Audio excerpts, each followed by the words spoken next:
हाला, कोई है हमारे कमरे में? हाँ? नहीं। नहीं, वो हंसने की आवाज आ रही थी हमारे कमरे से, कोई हंस रहा था। मैं हंस रही थी। वाकई?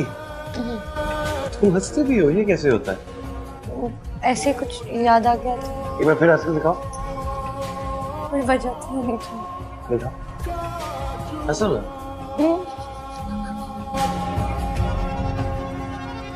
क्यों तूने मेरी फुर्सत की, क्यों दिल में इतनी हरकत की, ये शक में इतनी बरकत की।